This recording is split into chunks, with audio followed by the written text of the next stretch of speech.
That may be the greatest catch I've ever seen in my life. Okay, this is going to be a continuation of the video where we went through and we looked at a lot of these young rookie quarterbacks that have been disappointing so far this season. And the reason I'm going back to this is the comments that we got on the last YouTube video. Let me go through, and if you were not able to check this out, let me just kind of recap it for us. So essentially, we went through and we looked at all of these disappointing rookie wide receivers because there have been a lot of them. And we uploaded this right after the Chicago Bears and the Pittsburgh Steelers game. And of course, you had some people watching that game. You had Justin Fields with one of his best games of the season, if not his best game of the year. And every single person coming out and just losing their minds, thinking that Justin Fields all of a sudden is some great rookie quarterback and that he's had a good season. I want to put into context exactly how bad not only Justin Fields has been, but also all of these other rookie quarterbacks and why they are going to be significantly lower in my Dynasty rankings than you're going to see in Dynasty ADP this offseason, and why I am not willing to take the discount and buy low on these players, and I would rather just sell low before their value actually craters. And of course, make sure you go down there, drop a like on this video, leave a comment letting me know how dumb I am, subscribe to the channel, and God, like I know we're going to give a lot of hate comments, but feel free to go down there. And if you have something constructive to say, and rather than just making generalizations that can't be backed up by anything, I would love to hear a solid argument. I'm going to be going down there. I will read those comments, and I'll drop a heart on any argument that I actually think is built around something that makes sense. But let's go through and Thomas, can you pop up these comments here? Nathan says, it sucks that your hate for Fields is still there when he has shown more flashes than pretty much all three of the top three quarterbacks drafted this season. Okay, so now let's go through. Let's find another one. Okay, so William says, you say that you can't predict what the career of rookie quarterback will look like and proceed to firmly state that Fields' future career has no shot to be looking like Josh Allen and that will look like Haskins. I think I see someone contradicting himself. You know what we can do? We can go through and we can look at what we have had so far this season from these rookie quarterbacks, and let's look at the past decade. And let's put into context what these rookies look like over what we have seen over the past decade and where they stack up among all other rookie quarterbacks, just to get some context of how this season's played out so far. And of course, the league's become a lot more pass friendly than it was back, even 5 years ago, obviously with defensive holding, how they've kind of changed a lot of these calls to get higher scoring NFL games, great for ratings, yada, yada, yada, great for fantasy football. I think we can like it. But nonetheless, let's look at the past decade.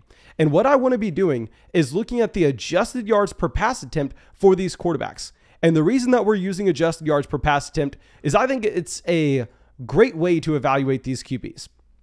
And the reason for that is if you're looking at just QBR, if you're looking at completion percentage, if you're looking at just passing yards, nothing really just takes everything in and equally puts it out and says, okay, of course, situations are wildly different for rookie quarterbacks. But let's also keep in mind, let's put some context into this, that a lot of these rookie quarterbacks, 9 out of 10 of them, when they get drafted, very rarely do you have a Dak Prescott. Very rarely do you have a quarterback that's drafted later on in the NFL draft, gets the opportunity to start right away, and he steps onto a good NFL organization. What's the most likely case that you get for a lot of rookie quarterbacks starting? The likely case you get is these teams were so bad, they get a top 5 NFL draft pick, and they have to start that rookie quarterback right away because they have no other option. And that tells us that 9 times out of 10, that if you are a rookie quarterback starting right away, it's not a Mahomes situation. You're not stepping into that great team. You're stepping into an abysmal situation. You're stepping into the Jacksonville Jaguars in 2021. You're stepping into, let's just go through and look at this. Your 2014 Blake Bortles stepping into the Jacksonville Jaguars back in the day. Your 2015 Jameis Winston stepping into the Tampa Bay Buccaneers. There have been some really bad quarterbacks here. Jared Goff in 2016 stepping up into the Los Angeles Rams. With Fisher as the head coach. But let's go and let's check this out here. And so far in 2021, Justin Fields has had a 5.4 adjusted yards per pass attempt mark. He's had 4 passing touchdowns, 8 interceptions. So before anybody goes out there and tries to tell me that Justin Fields has looked good on the field, before anybody tries to say anything of the sort, and trust me, I'm not going to let Trevor Lawrence off the hook. I'm not letting Zach Wilson off the hook either. We're going to go into them as well. But before you're biased and clearly just show that you have Justin Fields in your dynasty roster and a little emotional here, please, for the love of God, come out, make an argument for me in saying that Justin Fields, who has 4 passing touchdowns, 4 touchdowns, and 8 interceptions, make that argument that he has had a good rookie season. Please, I would love to hear it. 5.4 for his adjusted yards per pass attempt. Trevor Lawrence, 5.3. Zach Wilson, 4.7. So none of these rookie quarterbacks have been good. But how have they been historically? Now, we go through, we check out that 2020 draft class. And Thomas, don't feel free to pull up all these stats. You can do it if you have the time, if you don't really, if you want to, but I'd imagine it's going to be a lot here. Okay, so 2020, Herbert, 7.6, Hurts, 6.8, Burrow, 6.7, Tua, 6.2. 2019, Kyler, 6. Daniel Jones, 6.5. Kyler, 6.6. Dwayne Haskins. Dwayne Haskins is the first quarterback on this list. And you know what I'm actually going to rather do here is let's try to just make a mark. Let's go through and instead of talking about every single player with their adjusted yards per pass attempt, let's filter out the haves and the haves not. The quarterbacks that look significantly better than the combination of Justin Fields, Trevor Lawrence, and Zach Wilson, and the quarterbacks that were about in that same range. I think that here it would be unfair for me to say that Justin Fields and Trevor Lawrence can't improve over the second half of the season. So instead of making the bar to be 5.4 adjusted yards per pass attempt, let's say they can get 15% better. Let's say they can get up to 6.1 adjusted yards per pass attempt. Let's say that they get significantly better in the second half of the season and they're able to raise those statistics up to 6.1 adjusted yards per pass attempt. And let's go through and let's look at every quarterback that has been under 6.1, okay? Brandon Weeden, EJ Manuel, Geno Smith, Blake Bortles, Jared Goff, Carson Wentz, Mitchell Trubisky, Deshaun Kaiser, Sam Darnold, Josh Rosen, Dwayne Haskins, okay? And I will admit, there are some good quarterbacks on this list as well. You have Josh Allen. Now, Josh Allen is the quarterback that everybody's going to point to. I was even arguing with someone at the gym about this too. I just think it's so funny that people will hold on to that one outlier, right? They'll hold on to that one outlier that you have with Josh Allen as the good quarterback that had a really bad rookie season. He comes out, he has a bad rookie season out of what college? What college? He was not at Ohio State. He was not in a program to be ready to go to the NFL right away. Not at all. So I'm not even going to make the argument of why Josh Allen may have failed in that contradicting what we may have with some of these other rookie quarterbacks. Let's ignore that argument and rather instead, are you so confident that you can be the person to identify the next Josh Allen out of the sea of 15 players that failed? Are we that confident that we can go, no, we're going to overlook everything that we have, and we're not going to say that the 90% outcome that happens the majority of the time for these rookie quarterbacks when they have this poor of a rookie season, that they kind of flame out, they never turn into anything special. We're going to overlook that so we can have the story of, oh, Tom Brady coming into the NFL. He was drafted in the 6th round. He was drafted at the very end. Everybody overlooked him. It's possible. No, you don't want to be chasing that one outlier. Dynasty fantasy football is very simple. You don't chase the one outlier. Instead, you look historically and you say, what's the most likely case to happen? And the most likely case to happen with Justin Fields, Trevor Lawrence, and Zach Wilson is that they're overdrafted in Dynasty, is that they are overvalued as assets. Now, I know a lot of people are going to hate to hear this with Trevor Lawrence. I know a lot of people are going to hate to hear this with Justin Fields. Now, I'm not saying that I'm going through and getting rid of these quarterbacks for anything, but I am saying I'm probably lower than what Dynasty ADP is going to be this offseason. I think it would make sense to go through and sell these players before their value really tanks. Now, if I'm going to be pulling up where I currently have them in Dynasty, it's difficult because the Dynasty drop-off in quarterback tiers really happens quick. After the top 9 quarterbacks or so in Dynasty, it is just a straight up drop off. And of course, you can find all our up-to-date Dynasty rankings over there on Patreon. But nonetheless, I currently have Trey Lance as our quarterback 12. Now, I know a lot of people are going to hate to see who we have in the same tier as. I have Matthew Stafford ahead of Trevor Lawrence now. I moved Stafford ahead of him. I understand Matthew Stafford is very old. Trust me, I get it. I mean, you're pulling up Matthew Stafford. This is a quarterback that's 33 years old. But at the end of the day, I think Stafford, Russell Wilson, we have seen already so far in the NFL, these quarterbacks, they're going to last to 38, 39. They're going to last another 6 years. So why does it really matter with your quarterback's age at all? I mean, think about what you were doing 7 years ago. 7 years ago, we were in 2014. Odell Beckham Jr. got drafted to the New York Giants. I mean, Sammy Watkins got drafted to the Buffalo Bills. Blake Bortles got drafted to the Jacksonville Jaguars. I was leaving middle school and going to high school. Since then, I have multiple collegiate degrees. I've moved across the country. Like, so much can change in 6 years. So I don't think we have to be worried about that kind of timeline at all in Dynasty. I'm going to prefer Stafford in the much better situation. And also, I have Trey Lance over these quarterbacks now. And I know a lot of people want to say, well, Mason, Trey Lance is horrible. I'll agree with you. I think Trey Lance can be a very bad NFL quarterback. He hasn't shown us anything so far this rookie season, and the limited spot starts that he has had with Trey Lance that could get us excited as him as an NFL quarterback. I will make the argument that Trey Lance, you have to be very worried about what you have as an NFL passer. But what I'm not worried about is the fantasy production. Because with Trey Lance, he came out in that one start that he had. This was a quarterback that got over 90 rushing yards. He ran the ball like 18 times. So to be completely honest, I don't care if Trey Lance is going to be a bad NFL passer, because Trey Lance is Jalen Hurts with job security. Trey Lance has 3 first-round picks invested into him. It doesn't matter that Alex Smith was a great quarterback and led the Kansas City Chiefs to the playoffs in the 2017 year whenever Mahomes was drafted. I mean, at the end of the day, you know they're not going with that quarterback going forward. If you try to make an argument that Jimmy Garoppolo is going to be a starter in San Francisco next year, you are certifiably insane. It's not going to happen. And when you have a top 3 quarterback draft pick invested into you, I mean, that kind of investment guarantees us 4 starting years at the quarterback position. Maybe with Lance, if he misses the rookie season, he has 3. So you're telling me we get Jalen Hurts at the minimum? Jalen Hurts, I would say worst case scenario, for 3 years in an offense that has George Kittle, Deebo Samuel, Brandon Ayuk, and a great offensive line? Sign me up for that, because he can be a really bad NFL quarterback, but at the same time, he has so much more rushing upside than anybody else here. We saw it in college. We've already seen it in the spot starts in the NFL. So I have moved down Trevor Lawrence to our quarterback 12.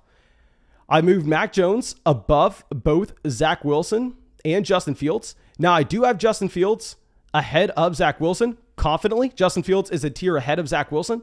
And for the reason is, with Justin Fields here, he just has the rushing upside that Zach Wilson doesn't. So it doesn't matter if Zach Wilson's guaranteed to start 3 to 4 seasons. Probably not getting to your starting lineup. I mean, in a super flex format, of course. I mean, in a one quarterback format, you may be able to cut him.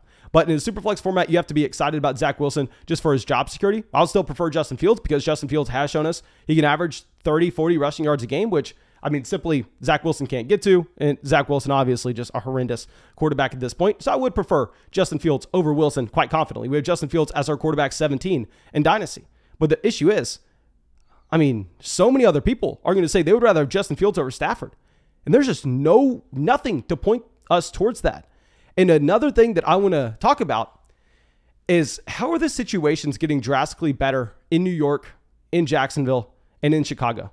Because I know a lot of people go, okay, well, we fire Urban Meyer, we fire Matt Nagy. With New York, God knows what to do.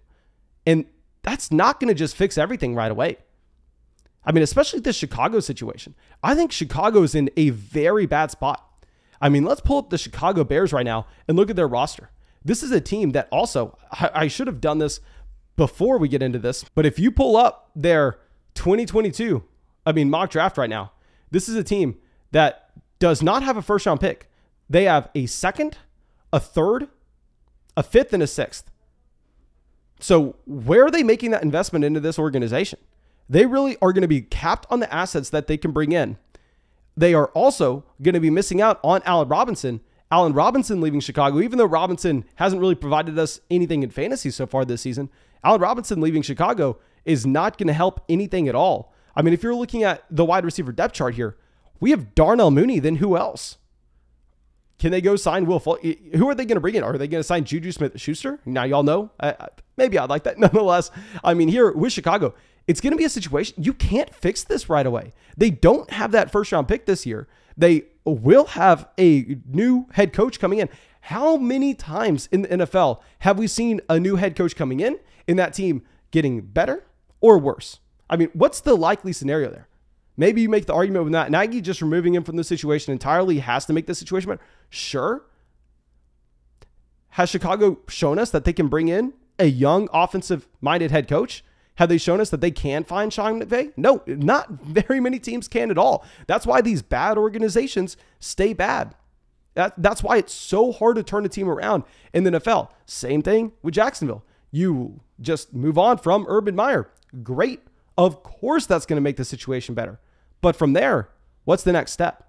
Marvin Jones, another year older. I mean, here with Laviska Shenault, they clearly aren't getting him involved at all. And Laviska Shenault will have his third head coach throughout his NFL career so far. Like, you think that's going to help the situation? No. Like, I don't want to be investing into these quarterbacks that have uncertain situations just thinking that the upside's there for them to turn into Josh Allen. For every one of Josh Allen, we have 12 of, let's pull up this list. We have 12 of E.J. Manuel, Geno Smith, Blake Bortles, Jared Goff, Mitchell Trubisky. Blake Bortles, Jared Goff, Mitchell Trubisky. Those are top 3 NFL draft picks here. Top 3 overall. Of course, you can make the argument that you thought they were bad when they were getting drafted, but nonetheless, did we think that they were that bad? Sometimes you're just wrong with these rookies, and it's okay. And I think if we can cash out right now and we can not lose that much value, as I don't think you're losing that much value. Of course, we're not going to go and trade away Trevor Lawrence and go get Matthew Stafford right away because I think we could get more. I think there's a chance you could trade away Trevor Lawrence and get to Russell Wilson.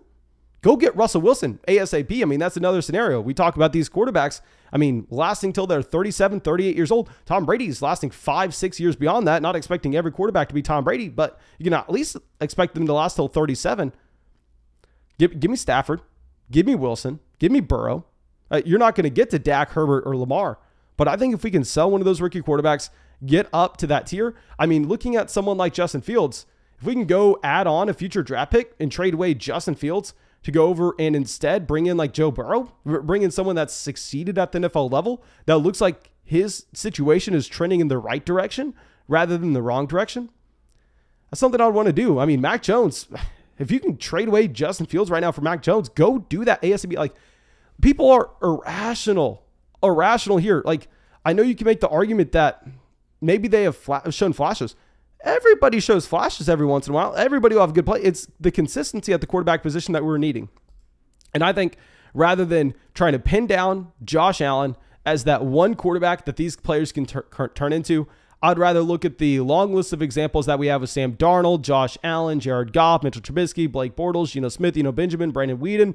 Mitchell Trubisky. These quarterbacks were better. Some of them were better than Zach Wilson, Justin Fields, and Trevor Lawrence their rookie season. I'm cashing out now. I'm going to be taking a marginal loss so I don't take that big loss a year from now. I'm going to be pivoting over to a productive veteran quarterback, knowing that age does not matter at the quarterback position. I would 100% pivot over to Trey Lance, knowing that Trey Lance can be a very bad NFL quarterback. And at the same time, the level of team commitment that the San Francisco 49ers have into him means that he will have that long-term job security. And the rushing production means it doesn't matter.